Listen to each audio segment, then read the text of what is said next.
So this is a Nissan Figaro.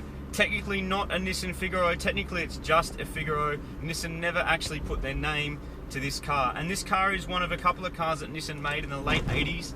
They were kind of going for a retro styling thing. There was the Figaro, there was the BE1, there was the Peo, and there's also a Nissan S-Cargo, which is a weird snail looking thing that they also came up with. And this is the Figaro.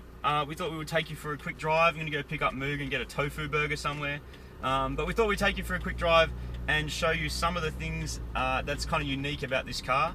Now it is a 20-year-old car, or 23 years old.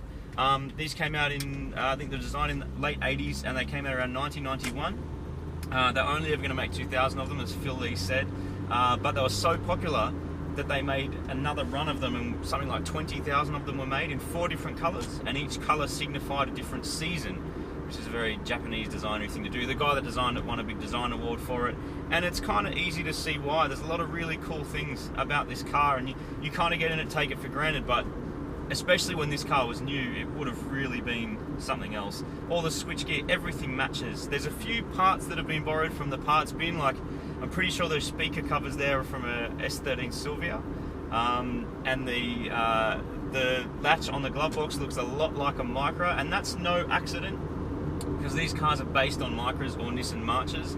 The K10 version, which is very similar to the March Super Turbo that I had, only with a different engine. So that had the MA09 engine, which is a 933cc twin-charged motor with a supercharger and a turbo. You can see that in Season 1. This one has an MA10, which means no supercharger, slightly different size turbo, but still a very good engine, particularly for its age. Its power output, considering the size of it, is pretty considerable, and it's not slow. Like, if you really get into it, it will move. Now, it is an auto, as I discovered on the track, which is slightly unfortunate. I'm pretty sure all these cars came out as autos, and that's fine. I mean, it's a cruisy car. It's not really designed to be something that you want to be rowing gears in. If you're going to be just cruising around with the roof down, an auto is not really a bad thing. Now, all the switchgear matches, as I said. It comes with a CD player, which was one of the first cars to ever come out with a factory CD player. The entire interior is this tan colour. Most of it's leather. There's some vinyl in here as well, and the seats are all leather with vinyl binding on them to keep them together. It's got a big old plastic steering wheel, which is actually quite nice to drive with. It's a bit of a break from these tiny steering wheels that we're so used to. It comes with power steering, and it's literally just a great cruise-mobile. It feels quite soft on the road. The suspension, while even though this is 20 years old, so it's probably a little bit tired, the suspension is really soft and really forgiving. You don't feel much in the road, which is pretty much what you want if this is the kind of car that you're after. And there's little things about it too, like the air conditioning and heating system. It doesn't have the little icons that we're so used to seeing. It actually says face, foot, defrost, recirculate, fresh, cold, hot. And it's got aircon as well, which is quite incredible for a car of this age. And this one would have come with a flare. If you're in Japan, you get a very own flare in case you run into trouble. Power windows. The mirrors are manual, but that's because there's some weird kind of retro styling things, and it's a 4-seater. So you can fit all your mates in here. The question people always want to know is it fast? Well, on the track, it was definitely no slouch. The auto really does work the turbo. If it keeps those revs above 3.5 grand, it's as quick as anything on the road, really, that you're going to need to keep up with. And it's kind of sprightly enough that you will enjoy driving it, which is something that they've really quite incredible. They've managed to achieve that in a car that also has these looks and all these extra things. There's a couple of extra things they did when they made these cars too, like the paint is of a particularly good quality, and you can really tell because that paint looks better than so many other cars that are this age. It doesn't seem to fade. A lot of the bodywork was made with special fiberglass, so rather than just using kind of a cheap plastic, they've actually used materials that are more expensive and therefore last longer, and that's one of the reasons that the car has lasted so well, and it really does clean up quite well. For a 22-year-old car, it's pretty incredible how neat it is. Dude, what are you doing? Hello, mate. Hello, mate. Dude, come for a ride in my Figaro. I was just there's a tofu wholesaler just down there. All right. Which is mad. Are we going to go and get a big dirty wet tofu burger? That's correct, Martin. Which way do I go to tofu heaven? Tofu heaven's left, but we should go right. Oh, really? Yeah, go right. Okay. How are you enjoying the Figaro, mate? Dude, I've gone for a drive in my Figaro and I've got lots of mad nerdy facts about it. Yeah. And everyone's been looking at me, including this bloke. Wow. These short shorts. Oh, wow. That guy's shorts were a little too short, weren't they? Yeah, they were short shorts, man. Yeah, and like I learned some nerdy facts about Figaros and when they were made and all the other made cars you could get around the same time. I'm glad you finally learnt. Keep going straight, Martin. Alright. Mad. And you know what? For exactly what we're doing now, this car's rad. Oh, yeah. What, cruising along like a couple of fools? Yeah, we'll just, cruising, chilling, got our roof, but we don't have it up because it'll get sunburnt and we won't be able to hear what we're saying. Yes. No, but that's the good thing about it. You can have it both up and down. Now, the cameras on the front of our car may get stolen in this particular part of Sydney. Really? So lucky we got boost, man. Yeah, so I'm going to get ready just to jump out because I wouldn't be surprised if somebody just comes up and steals our camera. That'll make a pretty funny video, actually. Well, it wouldn't make a very funny video because I would chase them hard and tackle them. And then I'd say to her, give us our camera back. Poor Cheryl. Poor Cheryl. So Martin, you look a lot happier today than you were the other day when you first saw it. You look like you finally started to get it. I think it's like a lot of cars, Hondas, me for Subarus, it's convertibles in general, Roadster life, all that crap. Yep. Once you actually get into it, you start to get it, and you look a whole lot more comfortable than you were the other day. And I think that is the key word, dude. I'm comfortable, because this is like most of the cars I own, to be honest, are not comfortable. Yeah. They're like mad, nuggety, fast, racy things that you can take to tracks. This is What car have you got that's fast and mad and take to tracks? All of them. Okay. Every single one of them. Right, okay. Except maybe the Polo. Okay, sure.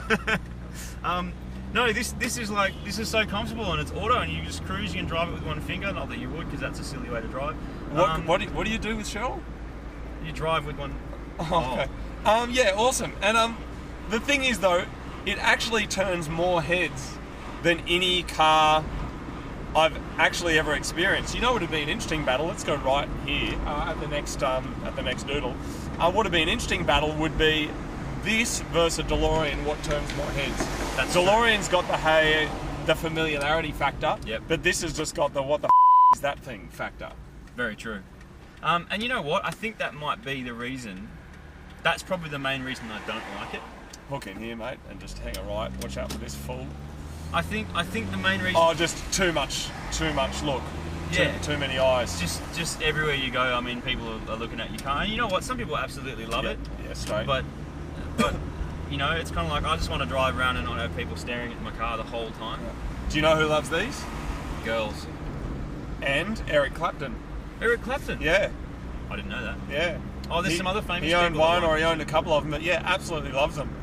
And the other interesting thing, Marty, that you may have noticed is that, just keep going straight, mate. I have no idea where we are, but let's just go straight. All right. That guy just went through a red light. Yeah, he's a fool. Wow. A Toyota Camry with Altezza lights, that should be a crime. Not the red light, but the Altezza lights. Yeah, no, actually, both. He did both, yeah, the other thing you probably noticed is that it doesn't say Nissan anywhere on the car. You noticed that? It's all branded as Figaro. It's got the tiniest little Nissan thing on the front, but you can't see it unless you're actually got a magnifying glass. So it's all Figaro. I think that was a deliberate choice by the manufacturer because I don't think they wanted to kind of break that, the suspension of disbelief. Is that what they call it, enacting or something, whatever it's called. They didn't want someone to go, well, oh, it's a Nissan, because Nissan wasn't called Nissan when this car would have been made. It was Datsun, right? Oh, no, there would have been the changeover was around then. I think these guys were Nissan in the 90s, right? No, but this car is meant to look 50s, is what I'm saying. Good point, yeah. And so there's no use putting a Nissan badge on something that looks 50s because then the whole illusion is shot. So Absolutely. I think that's why they've branded it all as Figaro. In terms of just cruising around, it's great. It does feel like a submarine, you're right. It feels boaty, man. I mean, but that's not bad when you're just commuting. Well, the thing is, I mean, it's like it's always a balance. You can either have boaty and really comfortable, yep, or you can have really hard and then you can feel everything. And I'm going to say the Forester is somewhere in the middle. I'm just going to say it. It's one of the good things about the Forester, though. Yeah. The Forester does everything well, except for anything. Except for So anyway, we're just going to keep going straight. I really like it, Marty. There's a lot of human slime up here. I'm assuming you're not going to clean this because you never clean the slime off your roof. Has your blue turd still got the... Yeah, man. You left that dirty dot up there? Will. Yeah, it always will. Wow. So I guess, I mean, this kind of has a bit of a... speed hump. Boom, boom. Like, dude, there's so suspension. Those bus driver seats that you see where they're all like bouncing around. We're in a giant all bus bouncing around like this. Poor Cheryl. And you know what? This car, I guess, has a bit of a use-by date for you, because depending on how this car goes versus the turd, you're either going to have this for a long time or a little time. It's actually like buying a house at auction.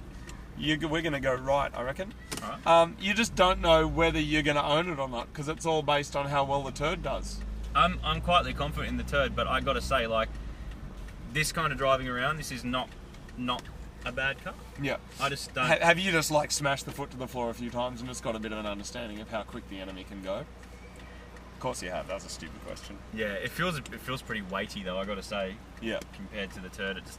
Are you talking about Cheryl? That could be the auto as well. Sorry, that could be the That could be the slush box doing its thing. Yeah. 3-speed auto, dude. Yeah. 3 speeds. Out of like control. these days, you can get 7-speed things. It's just 8 even. so simple. 8 craziness. And it's quite comfortable. Like there's leg room. Like I'm tall and I got all the leg room I need, and it's kind of it's comfortable. It's a lot of people say when they meet us, Martin, they say, "Oh wow, you guys are tall in real life." Do we look short on YouTube? Apparently. Maybe because the window of YouTube's only that big, people think that we're only that tall in real life. And when they meet us, they're like, we're actually bigger. This will be interesting going through some shops. There's old mate with a moustache. He's like, getting old school. You know what? Hello. Hi. Oh. Yep. Nice to see you. There's a gentleman there trying to give you his phone number. Hello. Cafe. Yep. Having a coffee, having a latte, and enjoying looking at our car. That's I want a decaf latte with no coffee or milk in it, please. Yep. Hi, dog walking person. Yeah, man. You do get a considerable number. There's another gentleman there running over to give you his phone number. Alright. Hello. She wasn't interested at all. Oh, Which is a bit weird. I think she was. She just didn't know it yet. Yep. Okay. So, dude, I reckon it's a great car, and I'm glad that you have finally appreciated the effort that went into getting it, because it is very unique. If there's only about 20 of them in the country, based on how many states there are in Australia, there's only going to be a couple of them in New South Wales, which means you're basically getting a lot of attention, which I know is what you like, from both men and women. You know what? I think it's going to be close now that I've driven it. It is going to be close. Because this is not slow. I mean, it's particularly for the age of the car and the engine capacities, and it's small and it's not that heavy. I mean, it might be a bit heavier than the turd just because of all the extra equipment it's got, but So I think it's much going to be close, mate.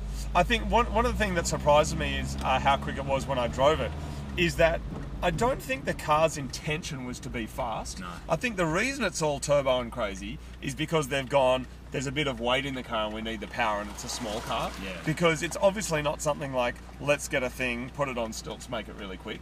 But I think it's fair to say that this, exactly as it is, you can enjoy it.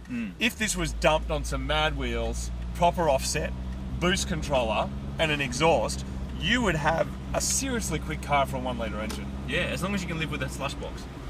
Well, that can be fixed, can't it? It can be, yeah. All right, Martin. Thanks for the lift. I'm just going to jump out here because there's a place that does some delicious falafel. Oh, look at that. Sushi tofu. Thanks so much, mate. Sushi tofu? Yeah. Have you tried that? No. It's great. Oh, yours, See you, mate. mate.